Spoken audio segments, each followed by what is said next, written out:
Hello students, जैसा कि अब तक अपन 7 एक्सरसाइज यानी जो फर्स्ट आपकी 7 एक्सरसाइज हैं उनका रिवीजन अपन कर चुके हैं। अभी अपन 8 एक्सरसाइज है उसका रिवीजन करते हैं। तो देखो, 8 एक्सरसाइज में एक छोटी सी दिक्कत है। तो वो क्या है कि 8.1234 में जो आपको एप्लीकेशन ऑफ डेरिवेटिव यानी अवकलज अनुप्रयोग दिए गए हैं उनमें तो कोई खास दिक्कत नहीं है और क्वेश्चन है वो ज़्यादा बड़े भी नहीं है। लेकिन 8.5 और 6 में जो आपका मैक्सिमा और मिनिमा या मिनिमम और मैक्सिमम यानी उच्चतम और न्यूनतम जो अनुप्रयोग है उसमें क्वेश्चन है वो आपके काफ़ी बड़े बड़े हैं। ठीक है, तो वो अगर वीडियो में अपलोड किए जाएंगे तो ये काफ़ी लंबा वीडियो बन जाएगा और इस वजह से मतलब ये कंप्लीट नहीं हो पाएगी।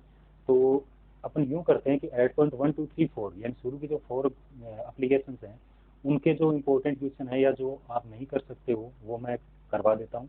8.56 या फिर जो मिनिमम और मैक्सिमम से संबंधित जो भी क्वेश्चन है वो आप लोग मुझे कमेंट करके बता देंगे या फिर व्हाट्सएप पे जो नंबर हैं उन पे आप मतलब फ़ोटो खींच के भेज देना ट्यूशन की, आपको आंसर मिल जाएगा उसका। ठीक है, तो चलो सबसे पहले अपन स्टार्ट करते हैं 8.1 से। तो 8.1 में आपका फर्स्ट एप्लीकेशन है डिफरेंशिएशन का, रेट ऑफ चेंज यानी परिवर्तन की दर।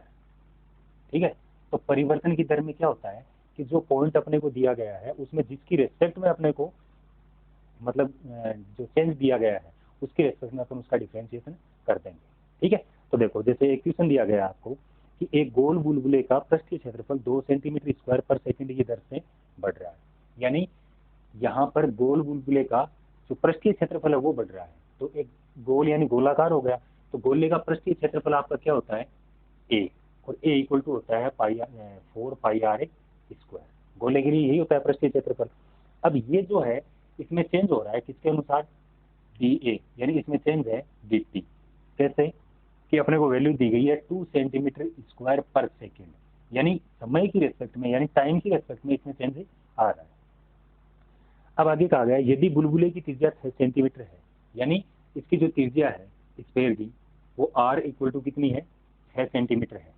ठीक है, तो बुलबुले के आयतन में परिवर्तन की तरह बतानी है। आयतन मतलब वॉल्यूम में, यानी dv बाई dt अपने को बताना है कि क्या होगा, जबकि अपने को ये dA अपॉन dt दिया गया है। जबकि अपन जानते हैं कि इसके लिए क्या होता है a equal to 4 pi r square होता है। तो देखो a में जो चेंज है वो टाइम की रेस्पेक्ट में दिया गया है, मतलब इसका डिफरेंशिएशन करते हैं अपन dA upon dt equal to क्या हो जाएगा, ये 4 पाई ऐसा का ऐसा, r स्क्वायर का डिफरेंशिएशन 2r और r का डिफरेंशिएशन वो हो जाएगा dr बाई dt। ठीक है, अब यहाँ से अपने को ये वैल्यू दी गई है और r की वैल्यू दी गई है, तो ट्रांसफर करके अपन dr अपॉन dt की वैल्यू फाइंड आउट कर लेंगे।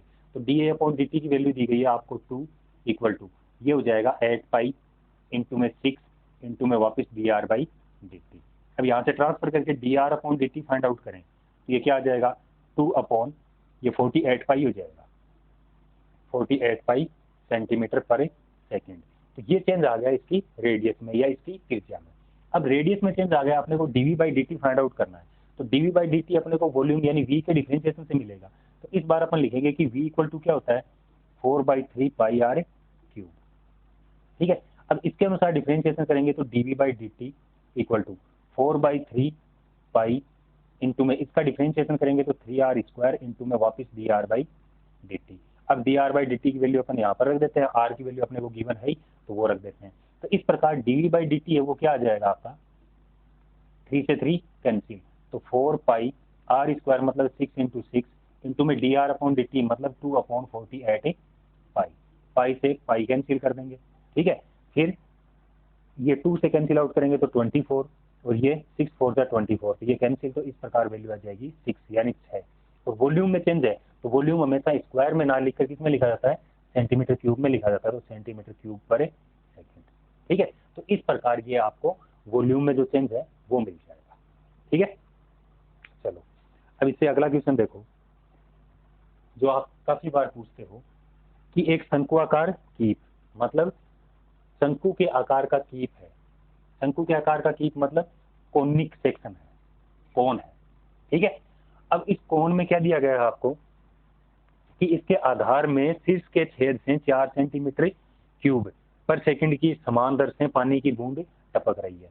तो देखो जो चीज बही जाती है वो वॉल्यूम यानी आयतन में मानी जाती है, जबकि जो भाग मतलब जैसे लपेटने में काम में आता है, ठीक है, लपेटने में मतलब जैसे इसको कवर करना है तो इसको ढकेंगे, तो इस प्रकार की जो चीजें हैं वो क्षेत्रफल में आती हैं। ठीक है, तो कीप है यानी पानी टपक रहा है, मतलब पानी उसमें भरा जाता है, इसका मतलब जो चेंज है वो किस में हो रहा है, वॉल्यूम में हो रहा है। ठीक है, तो अपन कह सकते हैं कि यहाँ पर अपने को गिवन क्या है कि dV/dt equal to 4 centimetre cube पर सेकेंड, ये तो अपने को गिवन है। पानी के शंकु की तिर्यक ऊंचाई घटने की दर ज्ञात करनी है अपने को, यानी ऊंचाई घटने की दर ज्ञात करनी है, जबकि तिर्यक ऊंचाई पहले से h है। ठीक है, तथा सॉरी तिर्यक ऊंचाई 4 है तथा कीप का ऊर्ध्वाधर अर्धशीर्ष कोण है वो 60 डिग्री है। मतलब इस प्रकार कीप बना हुआ है आपका, इसके शीर्ष में से यहाँ से पानी टपक रहा है और ये कीप है। इसकी जो तिर्यक ऊंचाई है यानी ये वाली ऊंचाई, ये है आपकी 4 सेंटीमीटर, मतलब कहीं ना कहीं जैसे यहाँ पर मान लो। ठीक है, अब इसको अगर अपन मान के चले मतलब पानी इतना ही भरा हुआ है, तो अपने को ये जो बूंद टपक रहा है तो शंकु की तिर्यक ऊंचाई यानी ये जो तिर्यक ऊंचाई है, तिर्यक ऊंचाई को अपन ज्यादातर एल यानी स्लैंट हाइट एल दिखाते हैं। तो इस अपने को एल में जो रेट ऑफ चेंज है वो फाइंड आउट करनी है, जबकि अपने को कहा गया है कि ये जो हाइट है ये यहाँ पर कोण है वो 60 डिग्री का यानी एंगल 60 डिग्री का बना रही है। ठीक है, तो देखो ये यहाँ पर आयतन तो यहीं तक है यानी वॉल्यूम यहीं तक है, तो ये आपकी रेडियस हो जाती है और ये परपेंडिकुलर हाइट एच हो जाती है। तो यहाँ से अगर अपन v फाइंड आउट करें तो v इक्वल टू क्या होता है 1/3 पाई आर स्क्वायर एच होता है, जबकि अपने को वैल्यू है वो एल की फाइंड आउट करनी है, dl/dt फाइंड आउट करना है। इसका मतलब आर और एच है वो भी अपन एल की टर्म में फाइंड आउट करना है। कैसे कि आर एच और एल ये एक समकोण त्रिभुज यानी राइट एंगल ट्राइंगल का निर्माण कर रही है, यानी ये इस प्रकार बन जाएगा कि ये कोण अगर 60 डिग्री है तो 60 डिग्री के सामने ही भुजा रेडियस आर दी गई है, जबकि ये भुजा एच दी गई है और ये हाइट एल है। ठीक है, तो देखो ये हाइपोटेनियस और बेस में रिलेशन कौन सा दिखाएगा, कोस थीटा। तो यहाँ से अपन H equal to find out करें तो एच इक्वल टू क्या हो जाएगा एल कोस 60 हो जाएगा। ठीक है, तो यहाँ से अपन क्या लिख सकते हैं कि ट्राइंगल के अनुसार h equal to l cos 60 degree. अब कोस 60 की वैल्यू 1/2 होती है तो एच इक्वल टू हो गया 1/2 एल, इक्वेशन नंबर फर्स्ट। अब r equal to find out करें तो r इक्वल टू ये परपेंडिकुलर और ये स्लैंट हाइट, तो परपेंडिकुलर स्लैंट हाइट में यानी हाइपोटेनियस में साइन थीटा रिलेशन दिखाता है, इसका मतलब ये हो जाएगा l sin 60 डिग्री। तो यहाँ से r इक्वल टू साइन 60 की वैल्यू √3/2, ये हो जाएगा √3/2 l, इक्वेशन नंबर सेकंड। ठीक है, अब फर्स्ट और सेकंड दोनों की वैल्यू अगर अपन यहाँ पर रख दें तो ये पूरी की पूरी इक्वेशन किस में आ जाएगी, एल की टर्म में आ जाएगी। तो इस प्रकार v इक्वल टू क्या हो जाएगा 1/3 पाई आर, आर की जगह ये रख देंगे यानी आर स्क्वायर है तो √3/2 एल का स्क्वायर इंटू में एच की वैल्यू कितनी है 1/2 इंटू एल। अब इसका स्क्वायर करेंगे तो ये 3/4, 3 से 3 कैंसिल, अपॉन में 4 हो जाएगा और ये 2, तो वैल्यू आ जाएगी 1/8 पाई, ये एल स्क्वायर और ये एल तो एल क्यूब, यानी v की वैल्यू आ गई 1/8 पाई एल क्यूब। अब यहाँ से अपन इसका डिफरेंशिएशन कर दें टी की रेस्पेक्ट में तो ये हो जाएगा dV/dt इक्वल टू 1/8 पाई ऐसा कैसा एल क्यूब का डिफरेंशिएशन करेंगे तो 3l स्क्वायर इंटू में dl/dt। अब अपने को ये dl/dt फाइंड आउट करना है, जबकि dV/dt अपने को गिवन है, तो dV/dt अपन यहाँ पर रख देते हैं तो ये हो जाएगा 4 इक्वल टू 1/8 पाई इंटू में एल की वैल्यू वो भी अपने को 4 दी गई थी कि इसकी स्लैंट हाइट है वो 4 सेंटीमीटर है, तो यहाँ पर अपन 4 रख देंगे, तो इंटू में 3 इंटू 4 इंटू 4 इंटू में dl/dt। अब ट्रांसफर करके dl/dt की वैल्यू फाइंड आउट कर लो, तो dl/dt फाइंड आउट करेंगे तो क्या हो जाएगा ये कि ये 4 और ये भी 4 एक दूसरे से कैंसिल, 4 से 8 को कैंसिल करेंगे तो 2 टाइम, तो क्या बच जाएगा अब 3 बच गया, पाई बच गया और 2 बच गया, तो 2 अपॉन में है ट्रांसफर करेंगे तो 2 ऊपर आ जाएगा अपॉन में 3 पाई। ठीक है, तो 2/3 पाई हो जाएगा। अब था क्या ये जो फाइंड आउट करना था वो सिर्फ एक लेंथ थी, मतलब एरिया होता तो सेंटीमीटर स्क्वायर लगाते, वॉल्यूम होता तो सेंटीमीटर क्यूब लगाते, लेकिन यहाँ पर ये सिर्फ लेंथ है और लेंथ हमेशा पावर 1 में आती है यानी सेंटीमीटर पर सेकंड। ठीक है, तो इस प्रकार ये इसकी स्लैंट हाइट में जो चेंज है वो मिल जाएगा। ठीक है, चलो इसी प्रकार एक क्वेश्चन जो आप लोग ज्यादातर पूछते रहते हो वो कौन सा है, वो है आपका ये मिट्टी के गिरने से बनने वाले कौन। तो देखो क्वेश्चन है अगला कि एक नली से 12 सेंटीमीटर क्यूब पर सेकंड की दर से बालू उड़ेली जा रही है।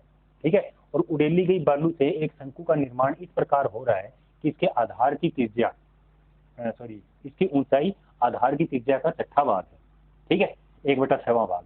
तो अपन यूं लिख सकते हैं कि क्या हो जाएगा h equal to r upon 6, ठीक है। तो यहाँ से अपन फाइंड आउट करें तो r इक्वल टू क्या हो जाएगा 6 h हो जाएगा, ठीक है। अब इसके आगे देखो कि मिट्टी कितनी उड़ेली जा रही है 12 सेंटीमीटर क्यूब पर सेकेंड, और क्यूब से अपन किसको दर्शाते हैं वॉल्यूम को, तो ये हो जाएगा dv अपॉन dt, यानी dv upon dt equal to value आ जाएगी 12 सेंटीमीटर क्यूब पर सेकेंड।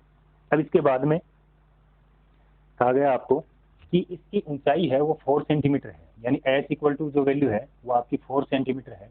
तो इसकी ds अपॉन dt यानी इसमें जो रेट ऑफ चेंज है वो फाइंड आउट करना है आपको। तो इस रिलेशन से r अपॉन 6h है और ये वॉल्यूम अपने को दिया गया है। तो अपन कोण के लिए क्या लिख सकते हैं v equal to 1/3 pi r square h। अब h तो पहले से है ही, r की जगह अपन ये वाली वैल्यू रख देते हैं, तो v इक्वल टू हो जाएगा 1/3 पाई इंटू में 6h का स्क्वायर इंटू में h। तो v equal to 1/3 pi into में 36h क्यूब, इससे कैंसिल आउट कर देंगे तो ये हो जाएगा 12h क्यूब, ठीक है। अब इसका अपन क्या करें डिफरेंशिएशन कर दें, तो डिफरेंशिएशन करेंगे तो ये हो जाएगा dv upon dt equal to ये कितना हो जाएगा 12 पाई, इसका डिफरेंशिएशन करेंगे तो 3h स्क्वायर इंटू में ds अपॉन dt। अब अपने को वैल्यू फाइंड आउट करनी थी ds अपॉन dt की, तो अपने पास h की वैल्यू है और dv अपॉन dt की वैल्यू है, तो ये दोनों वैल्यू रख देते हैं अपन यहाँ पर। ये तो हो जाएगा 12 इक्वल टू 12 पाई इंटू में 3 इंटू में 4 इंटू 4 इंटू में ds अपॉन dt, ठीक है। अब इसको डिवाइड में भेज दो तो ds अपॉन dt क्या हो जाएगा 12 अपॉन में 12 पाई इंटू में 3 इंटू में 4 इंटू में 4, 12 से 12 कैंसिल, तो 4 4 जा 16 यानी 16 थी 48, तो वैल्यू आ जाएगी 1/48 से पाई। और h क्या था हाइट ही थी, हाइट मतलब लेंथ ही थी, तो ये सेंटीमीटर पर सेकेंड, ठीक है। तो इस प्रकार ये क्वेश्चन आपका सोल्व हो जाएगा, ठीक है। चलो अब सेकंड पार्ट में चलते हैं अपन वर्धमान और ह्रासमान में। तो वर्धमान और ह्रासमान आपका क्या होता है, देखो वर्धमान के लिए आप इतना जानते हो कि कोई भी किसी भी अंतराल में अगर कोई फलन है यानी फंक्शन है उसमें अगर अब रेट ऑफ चेंज है वो आपकी पॉजिटिव आई, इसका मतलब वो वर्धमान है। अगर रेट ऑफ चेंज है वो नेगेटिव आई यानी प्रथम कोटि का अवकलन है, उसका मान अगर ऋणात्मक आया तब वो ह्रासमान है, ठीक है। अगर किसी फलन के लिए अपने को अंतराल ज्ञात करना होता है तो अंतराल का मतलब ये है कि फलन जिस भाग में वर्धमान होगा और तो उससे अगले भाग में या तो ह्रासमान होगा, या फिर अगर पहले ह्रासमान है तो उससे अगले भाग में वर्धमान होगा। इसका मतलब जो रेट ऑफ चेंज है वो वर्धमान और ह्रासमान के बीच में एक बिंदु पर जाकर 0 जरूर होगी, ठीक है। तो अपन अंतराल याद करना तब अपन क्या करेंगे प्रथम कोटि का अवकलज यानी फर्स्ट ऑर्डर डेरिवेटिव है उसको 0 के इक्वल रख के अपन वो पॉइंट फाइंड आउट कर लेंगे जहां पर उसमें रेट ऑफ चेंज है वो 0 हो रही है। जितना इंटरवल दिया गया है उस इंटरवल में जो पॉइंट आपको प्राप्त होते हैं उनको रख के अपन अलग अलग इंटरवल बना लेंगे। हर एक इंटरवल में से फर्स्ट ऑर्डर डेरिवेटिव है यानी प्रथम कोटि का समाकलन है उसमें वैल्यू रखेंगे और वैल्यू रखने के बाद में पता करेंगे कि वो ग्रेटर देन 0 है या लेस देन 0 है, ठीक है। तो देखो सबसे पहला सवाल आपका अंतराल ही याद करने का है। एक फलन दिया गया आपको कि f(x) equal to 2x cube minus 9x square plus 12x plus 3, ठीक है। ये आपको सवाल दिया गया है। इस सवाल के लिए आपको क्या करना है वो अंतराल याद करने हैं जिसमें ये फलन वर्धमान या ह्रासमान है यानी इंक्रीजिंग और डिक्रीजिंग है। तो सबसे पहले अपन क्या करेंगे एफ डैश एक्स याद करते हैं। तो एफ डैश क्या हो जाएगा इसका 6x square minus 18x plus 12, ठीक है। अब इसको 0 के इक्वल रख के अपने को देखना है कि ये कौन कौन से पॉइंट पर 0 हो रहा है, जबकि इंटरवल अपने को कुछ दिया नहीं गया है। इंटरवल नहीं दिया जाता है मतलब अपन माइनस इनफाइनाइट से प्लस इनफाइनाइट तक मान लेते हैं, ठीक है। अब इसको 0 के इक्वल रखेंगे तो 6x square minus 18x plus 12 equal to 0। 6 common निकाल लें, x square minus 3x plus 2 equal to 0। 6 से डिवाइड कर देंगे तो ये एक द्विघात समीकरण यानी क्वाड्रेटिक इक्वेशन बन जाएगी जिसके अपन टुकड़े कर लेते हैं। टुकड़े करेंगे तो ये टुकड़े आ जाएंगे आपके x माइनस 2 और x माइनस 1 इक्वल टू 0। तो इस प्रकार अपने को 2 पॉइंट मिल जाएंगे, एक तो मिल जाएगा x इक्वल टू 1 और एक 2, ठीक है। अब यहाँ पर इंटरवल आ जाएगा अपने पास एक वैल्यू प्लस का 1 और एक वैल्यू 2, ठीक है। अब ये 2 वैल्यू बीच में आ गई, इसका मतलब इन दोनों पर क्या हो रहा है फंक्शन 0 हो रहा है। तो अगर इंटरवल अपन देखें तो -1 से +1, 1 से 2 और 2 से प्लस इनफाइनाइट। तो अब देखो जब x बिलोंग टू कौन सा इंटरवल -इनफाइनाइट से 1, ठीक है, इसमें बिलोंग करेगा तो इसमें से कोई भी वैल्यू अगर अपन 0 रखें, ठीक है, जैसे यहाँ पर 0 रख लें तो ये 0 प्लस का 12 बचेगा, यानी एफ डे एक्स है वो क्या आएगा, F dash x greater than 0। इसका मतलब वर्धमान यानी इंक्रीजिंग है, ठीक है। जबकि दूसरा इंटरवल आपका 1 से 2 के बीच में है, तो x बिलोंग टू 1,2, तो 1,2 से बिलोंग करेगा। तो देखो जैसे मान लो ये इसके टुकड़े ही थे, अपने को सिर्फ प्लस माइनस से मतलब है, इसके टुकड़े ही यहाँ तक मान लो, ठीक है। अब जैसे 1 और 2 के बीच में अपन 3/2 रख दें, 3/2 रखेंगे तो ये प्लस का और ये माइनस का, और 6 है वो वापिस प्लस का, तो मल्टीप्लाई करने पर वैल्यू लेस देन 0 आएगी, यानी ये हो जाएगा लेस देन 0। इसका मतलब फलन है वो ह्रासमान है, ठीक है। तीसरा अंतराल है आपका कि x बिलोंग टू 2 से अनंत। अब 2 से अनंत बिलोंग करेगा, इसका मतलब जैसे वैल्यू अपन 3 रख दें, तो 3 रखेंगे तो ये क्या हो जाएगा, जैसे यहाँ पर वैल्यू रखी तो ये पॉजिटिव और ये भी पॉजिटिव, और इंटू में 6 करेंगे तो वापिस से पॉजिटिव, यानी वापिस वैल्यू ग्रेटर देन 0। इसका मतलब फलन इंक्रीजिंग यानी वर्धमान है, ठीक है। तो इस प्रकार जो आपकी एक्सरसाइज सेकंड है वो पूरी की पूरी इसी एक सवाल में आ जाती है। सबसे पहले क्या करेंगे, अगर सिर्फ फलन दिया गया है और अंतराल दिया जाए तो अपन first order derivative find out करेंगे, अंतराल में से वैल्यू रख के देखेंगे, ठीक है। अगर अंतराल ना दिया जाए, इसका मतलब अंतराल अपने को ज्ञात करना है तो क्या करेंगे, फर्स्ट ऑर्डर डेरिवेटिव उसको 0 के इक्वल रख के पॉइंट फाइंड आउट कर लेंगे। इन पॉइंट में से जो जो वैल्यू आपको इंटरवल में प्राप्त हो रही है उनको अलग अलग इंटरवल में तोड़ लेंगे, ठीक है। तोड़ने के बाद में जितने इंटरवल बन रहे हैं उन सब में से एक एक करके अपन वैल्यू रख के देखेंगे एफ डे एक्स में यहाँ पर, ठीक है। जिसमें ग्रेटर देन 0 आएगा उसमें वर्धमान, जिसमें लेस देन 0 आएगा उसमें ह्रासमान, ठीक है। चलो अब इसमें से एक क्वेश्चन आपका और बनता है जो ज्यादातर आप लोग पूछते हो, ए की वैल्यू फाइंड आउट करना, ठीक है। तो ए की वैल्यू फाइंड आउट करना, देखो जैसे एक सवाल था आपका कि x स्क्वायर प्लस ए एक्स प्लस 5, यानी एफ एक्स इक्वल टू आपको वैल्यू दी गई है x स्क्वायर प्लस ए एक्स प्लस 5, ठीक है। अब अपने को एक इंटरवल दिया गया है 1 से 2 तक, ठीक है। इस 1 से 2 में अपने को ए की वो वैल्यू बतानी है जिसके लिए फलन क्या हो, वर्धमान यानी इंक्रीजिंग फंक्शन हो, ठीक है। तो देखो इंक्रीजिंग होगा मतलब वैल्यू 1 रखने पर बढ़ेगा मतलब ये वैल्यू ग्रेटर देन 0 होगी, जबकि 2 पर क्या होगा, इसी इंटरवल में अगर इंक्रीजिंग होगा तो 2 पर वैल्यू घटेगी मतलब ये लेस देन 0 आना चाहिए। तो सबसे पहले अपन f dash x find out कर लेते हैं, f dash x find out करेंगे तो वैल्यू आ जाएगी 2x प्लस ए, ठीक है। अब अगर इसमें वर्धमान है तो मतलब अपन यूं कह सकते हैं कि x बिलोंग टू, या फिर सीधा लिख लो कि वर्धमान होने के लिए एफ डे 1 है वो ग्रेटर देन 0 आना चाहिए। इसका मतलब x की जगह पर अपन 1 रख देते हैं, तो यहाँ पर 1 रखेंगे तो ये वैल्यू हो जाएगी 2 × 1 प्लस ए ग्रेटर देन 0।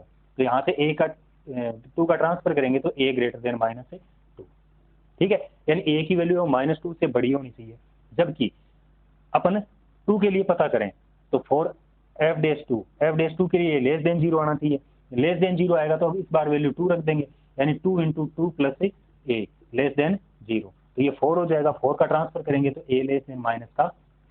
तो इन दोनों वैल्यू के अनुसार देखें, इसका मतलब ए की वैल्यू -2 से तो बड़ी होनी चाहिए और -4 से छोटी होनी चाहिए, ठीक है। तो इस प्रकार अपन कह सकते हैं कि A less than -4 and greater than -2, जिसके लिए फलन क्या हो जाएगा, वर्धमान हो जाएगा, ठीक है। चलो अब इसके बाद में आपका तीसरा अनुप्रयोग आता है, और तीसरा अनुप्रयोग क्या है, तीसरा अनुप्रयोग है आपका वर्धमान और स्पर्श रेखा और अभिलंब का। तो स्पर्श रेखा देखो क्या होती है, किसी वक्र के किसी बिंदु पर खींची गई स्पर्श रेखा, ठीक है। किसी वक्र के किसी बिंदु पर खींची गई स्पर्श रेखा की प्रवणता उस बिंदु पर उस वक्र के प्रथम कोटि के अवकलज के बराबर होती है, ठीक है। तो देखो यहाँ पर सवाल बनते हैं आपके स्पर्श रेखा की समीकरण ज्ञात करना और अभिलंब की समीकरण ज्ञात करना। तो स्पर्श रेखा और अभिलंब है वो एक दूसरे के लंबवत होते हैं, मतलब दो रेखाओं के लंबवत होने की शर्त के आधार पर अपन अभिलंब की प्रवणता ज्ञात कर सकते हैं, ठीक है। तो देखो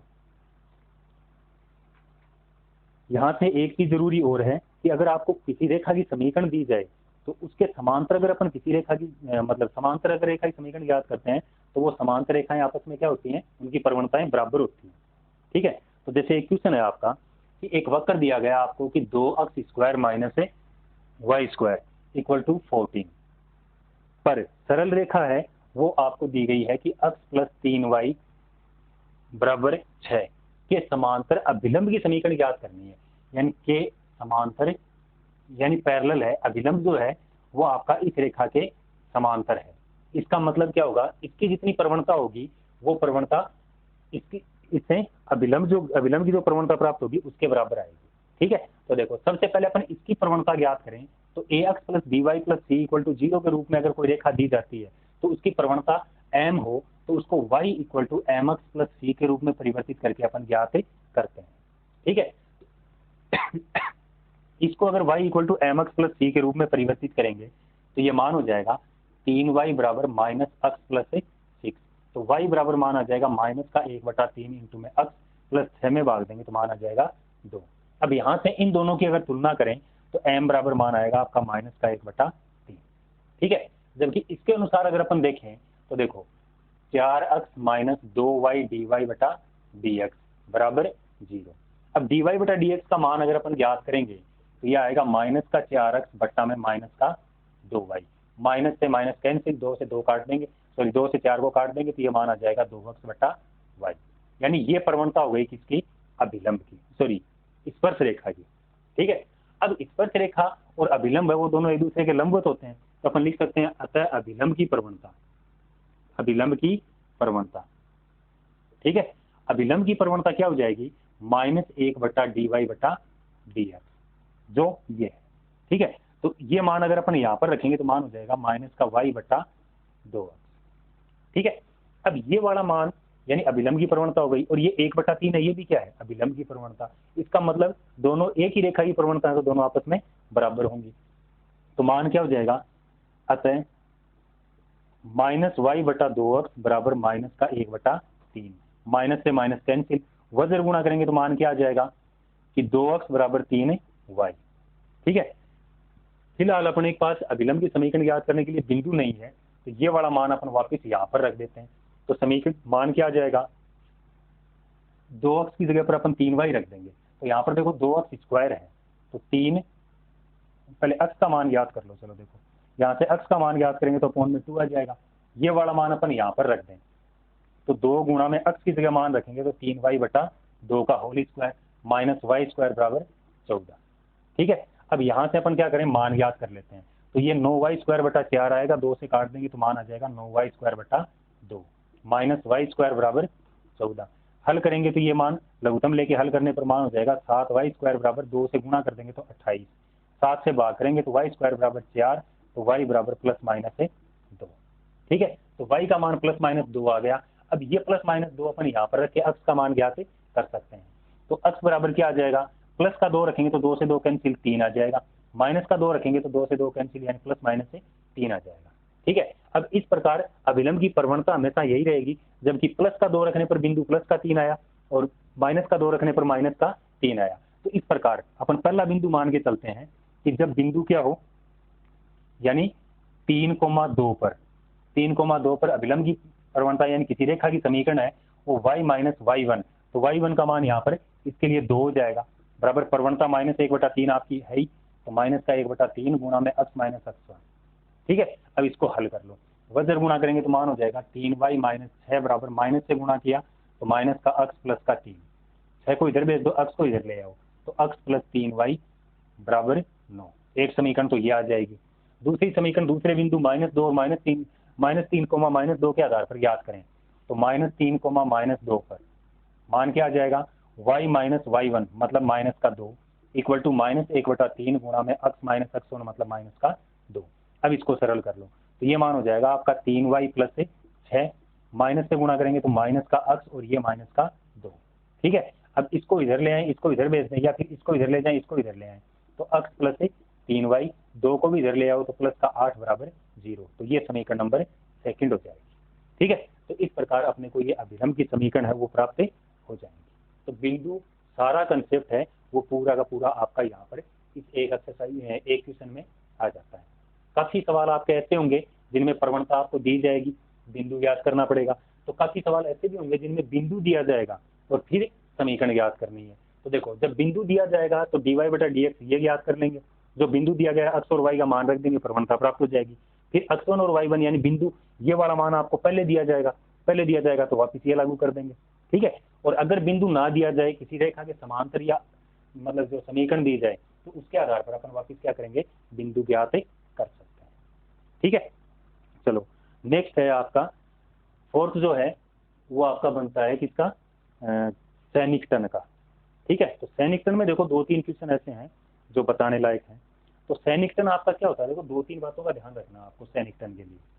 पहली बात तो ये कि अगर किसी चीज के मापने में कोई त्रुटि वगैरह होती है, ठीक है, तो उस त्रुटि के आधार पर जो गणना आप कर रहे हो उसमें परिवर्तन पूछा गया है या फिर उस त्रुटि के आधार पर पूरा मान पूछा गया है, ये खास करके बात निर्भर करती है। ठीक है, जैसे एक सवाल है आपका कि जैसे 65 की घात 1/3 है। ठीक है, अब 65 की घात 1/3 है, तो इसके लिए अपन जानते हैं कि 1/3 मतलब घनमूल, घनमूल होता है आपके पास 64 का यहाँ पर, यानी 64 प्लस 1 की घात 1/3 लिख सकते हैं। ठीक है, अब यहीं से आपको पूरा मैटर समझ में आएगा। देखो 64 की घात 1/3 का अपन मान जानते हैं 4 होता है। ठीक है, तो ये जो 4 है, अब 64 में अपन ने कितने का परिवर्तन किया, 1 का। अब इस 1 के अनुसार 4 में कितना परिवर्तन होता है, ये तो आपका मान हो गया त्रुटि का, यानी जहां कहीं पे भी त्रुटि पूछी जाए ये सिंपल सा अपने को मान ज्ञात करना है। ठीक है, जबकि अगर आपसे ये पूछा जाए कि भाई इसके अनुसार नया मान क्या होगा, तो 4 यानी 4 मान है यानी 4 है, वो तो आपका 64 का प्राप्त हो ही रहा है। अब 1 के अनुसार कितना परिवर्तन होगा, वो क्या करेंगे, जितनी त्रुटि आ रही है वो अपन 4 में जोड़ देंगे। यानी कहने का मतलब ये होगा कि जिस भाग को अपन जानते हैं वो मानेंगे अक्स। ठीक है, जो परिवर्तन हुआ है या बढ़ाया या घटाया गया है उसको मानेंगे अपन डेल्टा अक्स। ठीक है, तो यहां से देखो इसकी घात 1/3 का मान अपन जानते हैं 4 होता है, तो इसका मान अक्स मान लिया, तो एफ अक्स बराबर मान हो जाएगा आपका अक्स की घात 1/3। ठीक है, तुलना करेंगे तो डेल्टा अक्स का मान हो जाएगा 1। ठीक है, अब यहां से देखो कि अगर अपन जैसे मतलब 64 का घनमूल है वो 4 आया, जिसको अपन ने y मान लिया, तो 4 के अनुसार y में परिवर्तन होगा, उसको अपन डेल्टा y कह सकते हैं। तो यहाँ से अगर सिर्फ बात डेल्टा y की जाए तब तो वो बराबर होता है आपका एफ डेस एक्स इंटू डेल्टा एक्स के। ठीक है, एफ डेस एक्स इंटू डेल्टा एक्स के। जबकि अगर अपन पूरा मान ज्ञात करें y प्लस डेल y, तब वो मान प्राप्त होता है आपका एफ एक्स प्लस एफ डेस एक्स इंटू में डेल्टा एक्स के। ठीक है, तो देखो यहाँ से अगर अपन मान ज्ञात करें तो ये क्या हो जाएगा कि अगर डेल्टा y का मान ज्ञात करें तो डेल्टा y बराबर एफ डेस एक्स, मतलब एफ एक्स अपना ये है, तो इसके अनुसार मान क्या हो जाएगा, एफ डेस एक्स मतलब अवकलन यानी 1/3 गुणा में अक्स की घात n-1 यानी माइनस का 2/3 आएगा, जिसको अपन लिख सकते हैं 3 गुणा में अक्स की घात 2/3 3 गुणा में अक्स की घात 2/3 गुणा में डेल्टा अक्स। ठीक है, अब मान रख दो तो ये मान हो जाएगा 1/3 गुणा अक्स का मान 64 की घात 2/3। ठीक है, फिर गुणा में डेल्टा अक्स मतलब डेल्टा अक्स का मान 1, तो 1/3 गुणा कितना हो जाएगा 64 की घात, पहले 1/3 लागू करेंगे तो मान 4, स्क्वायर करने पर मान 16, तो ये मान आ जाएगा 1/3 गुणा 16 गुणा में 1 मतलब 1/48। ठीक है, ये मान आ गया डेल्टा वाई का, यानी परिवर्तन है वो कितना होगा 1/48 का होगा। ठीक है, जबकि पूरा मान याद करें अपन y प्लस डेल वाई, तो y प्लस डेल वाई के लिए क्या हो जाएगा, y प्लस डेल वाई बराबर मान होगा आपका एफ एक्स प्लस एफ डेस एक्स। तो एफ एक्स का मान है आपका अक्स की घात 1/3, यानी अक्स की घात 1/3 प्लस एफ डेस एक्स मतलब ये वाला मान 1/3 गुणा अक्स की घात 2/3 गुणा में डेल्टा अक्स। अब सबका मान रख दो, तो 64 की घात 1/3 प्लस 1/3 गुणा 64 की घात 2/3 गुणा में डेल्टा अक्स का मान 1। इस पद को अपन पहले सरल कर चुके हैं, ये डेल्टा अक्स है, इसका मान 4 हो जाएगा, तो 4 प्लस 1/48। अब इसको हल करें तो मान कितना आ जाएगा 192 और प्लस में 1 193, यानी 193/48। तो जो 65 का जो घनमूल है यानी घात 1/3 है उसका मान आ जाएगा 193/48। ठीक है, आप चाहो तो भाग देके पॉइंटों में मान याद कर लो। ठीक है, चलो तो अब इसके आधार पर देखो एक आध सवाल दिया गया है अपने को। एक सवाल है कि लोग 10 आधार पर 10.2 की वैल्यू याद करनी है आपको, जबकि आपको मान दिया गया लोग 10 आधार पर ई बराबर 0.4343। ठीक है, तो देखो यहाँ पर अपने को मान याद करना है किसका, लोग 10 आधार पर 10.2 का। ठीक है, यानी इसके बराबर क्या होगा, तो और जबकि मान दिया गया आपको लोग 10 आधार पर ई बराबर 0.4343। तो देखो यहाँ पर लोग का आधार है वो 10 दिया गया है, तो यहाँ पर अगर सिर्फ 10 होता तो अपन क्या आधार और संख्या दोनों समान है, तो इसके लिए अपन मान 1 रख सकते हैं। ठीक है, तो परिवर्तन किस में हो रहा है, 10 में 0.2 का परिवर्तन हो रहा है। इसका मतलब अपन इसको क्या लिख सकते हैं कि log 10 आधार पर 10 प्लस 0.2। अब मान कौन से का जानते हैं अपन, 10 का, तो इसको अपन मान लेते हैं अक्स। इसका मान ये परिवर्तन किया गया तो ये हो जाएगा डेल्टा अक्स। ठीक है, अब यहाँ से देखो कि यहाँ से अगर अपन बात करें एफ अक्स की, तो एफ अक्स की देखो गणना किस पर लागू हो रही है, 10 पर, और कौन सी गणना, log की। तो इस प्रकार यहाँ पर जो फलन दिया गया है उसमें अपन अक्स रख देंगे, यानी एफ अक्स बराबर मान हो जाएगा log 10 आधार पर अक्स। ठीक है, ये हो गया आपका एफ अक्स। और डेल्टा अक्स की बात करेंगे तो डेल्टा अक्स हो जाएगा 0.2। ठीक है, अब आगे देखो, अब यहाँ से अपने को क्या करना है कि 10.2 का मान ज्ञात करना है। 10.2 मतलब पूरा मान ज्ञात करना है। पूरा मान ज्ञात करेंगे मतलब y प्लस डेल वाई। तो y प्लस डेल वाई का मान होता है आपका एफ अक्स प्लस एफ डेस अक्स और इनटू में डेल्टा अक्स। तो मान रख दो, एफ अक्स मतलब log 10 आधार पर अक्स प्लस एफ डेस अक्स मतलब इसका अवकलन करना पड़ेगा। और log में अवकलन अपन तब तक नहीं कर सकते जब तक आधार e ना हो। ठीक है, तो यहाँ से अपन आधार e में बदलेंगे, मतलब d बटा D x of log e आधार पर अक्स बट्टा में आधार परिवर्तन करना पड़ेगा। इसका मतलब क्या हो जाएगा, log यहाँ पर जो मान है वो क्या हो जाएगा, e आधार पर 10। ठीक है, इनटू में डेल्टा अक्स।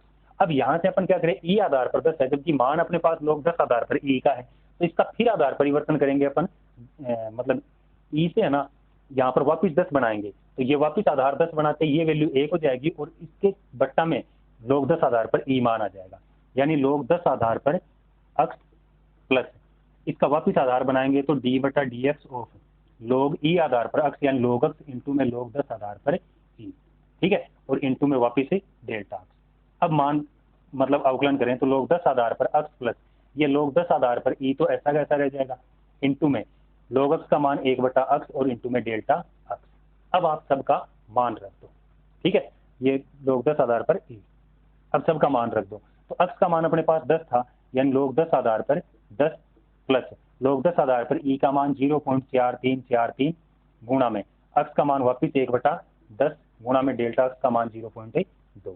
ठीक है, अब इस पूरे को हल कर लो, तो देखो 2 से गुणा करेंगे, log 10 आधार पर 10 का मान हो जाएगा आपका 1 प्लस इसको 2 से गुणा करेंगे तो ये 6, ये 8, ये 6 और ये 8, फिर 10 का भाग देंगे तो 10, मतलब वो एक अंक और ज्यादा आ जाएगा, यानी 0.08686। अब एक में जोड़ देंगे तो मान हो जाएगा 1.08686।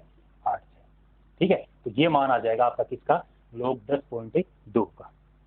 ठीक है, चलो अब इसी में यानी सैनिस्टन में ही परिवर्तन की बजाय एक परिवर्तन पर ही आधारित एक प्रतिशत त्रुटि वगैरह का सवाल आपका और आता है। ठीक है, तो वो देखो कैसे याद किया जाता है।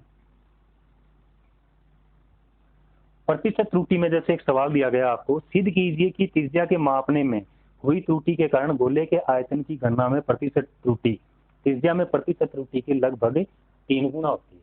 ठीक है, यानी एक गोला है, उसके आयतन को मापने में उसकी त्रिज्या को मापने में हुई त्रुटि, त्रिज्या को मापने में हुई त्रुटि डेल्टा आर यानी परिवर्तन हो गया। ठीक है, इसके कारण इसके आयतन में जो त्रुटि हुई है वो क्या हो जाती है, इसके त्रिज्या में जो प्रतिशत त्रुटि है उसकी 3 गुना होती है। तो त्रिज्या में प्रतिशत त्रुटि यानी ये तो त्रिज्या में त्रुटि है, प्रतिशत त्रुटि अपन कैसे याद करेंगे कि परिवर्तन बट्टा में कुल गुणा में 100, ये हो जाएगी आपकी त्रिज्या में यानी परसेंटेज एरर इन रेडियस, त्रिज्या में प्रतिशत त्रुटि। ठीक है, तो इसी प्रकार आयतन में त्रुटि क्या हो जाएगी, आयतन मतलब v में, तो v में त्रुटि हो जाएगी आपकी डेल्टा v बटा v गुणा में 100। ठीक है, अब यहाँ से अपन क्या करें, गोले के लिए अपन जानते हैं, यहाँ पर गोला ही दिया गया आपको, तो गोले के लिए अपन जानते हैं कि v बराबर मान होता है 4/3 पाई r क्यूब। ठीक है, अब प्रतिशत त्रुटि, तो पहले तो अपन त्रुटि ज्ञात करें यानी डेल्टा v का मान ज्ञात करें।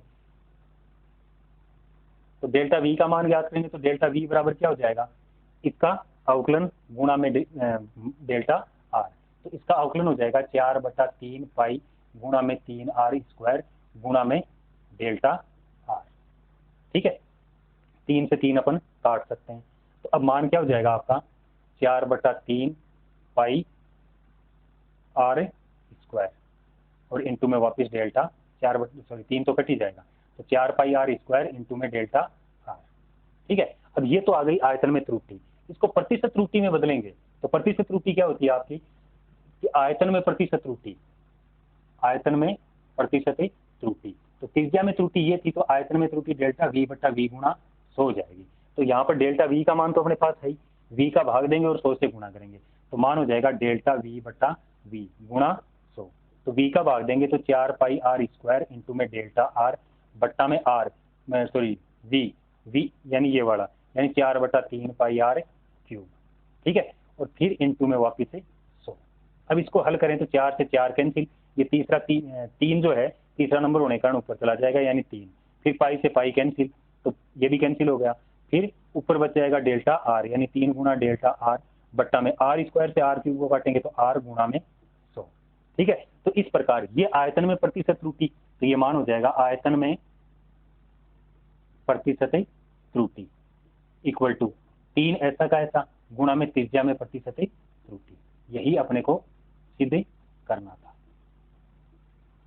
ठीक है, एक बार फिर समझ लो इसको। देखो, अपने को कहा गया है कि किसी गोले की त्रिज्या के मापन में जो त्रुटि है यानी प्रतिशत त्रुटि है, उसके कारण उसके आयतन में जो प्रतिशत त्रुटि है वो आपकी क्या होगी, त्रिज्या की प्रतिशत त्रुटि की 3 गुना होगी। तो सबसे पहले अपन ने त्रिज्या में प्रतिशत त्रुटि लिखी तो डेल्टा आर बटा आर गुणा 100 हो गया। तो इसी प्रकार आयतन में प्रतिशत त्रुटि क्या हो जाएगी, डेल्टा वी बटा वी गुणा 100। ठीक है, अब अपन डेल्टा वी का मान ज्ञात करें तो डेल्टा वी का मान क्या हो जाएगा कि डेल्टा वी का मान वी का अवकलन गुणा में डेल्टा आर। तो वी का अवकलन वी बराबर क्या होता है गोले के लिए 4 बटा 3 पाई आर क्यूब होता है। तो 4 बटा 3 पाई आर क्यूब का अवकलन करेंगे तो 4 बटा 3 पाई आर क्यूब का अवकलन किया तो 3 आर स्क्वायर और इंटू में डेल्टा आर। ठीक है, अब यहाँ से अपन ने क्या किया, इनको जो सोल्व हो रहा था उसको सोल्व कर लिया तो 4 pi r square into delta r आ गया। ठीक है, अब आयतन में प्रतिशत त्रुटि का फॉर्मूला ये था आपका, तो इसको डेल्टा वी में अपन ने वी का भाग दिया और 100 से गुणा कर दिया। तो ये तो 4 pi r square into delta r बट्टा में वी यानी 4 बटा 3 पाई आर क्यूब इंटू में 100। अब 4 बटा 3 से 4 कट गया, पाई से पाई, आर स्क्वायर से आर क्यूब को काटेंगे तो आर बच जाएगा। तो कांस्टेंट मान 3 बच गया, इंटू में मान बच गया delta r upon r into में 100। और ये जो मान है आपका ये त्रिज्या में प्रतिशत त्रुटि के बराबर था। तो इस प्रकार अपन कह सकते हैं कि किसी गोले की त्रिज्या के मापन में प्रतिशत त्रुटि उसके मतलब किसी त्रुटि के कारण उसके आयतन में प्रतिशत त्रुटि है वो त्रिज्या में प्रतिशत त्रुटि की 3 गुना होती है।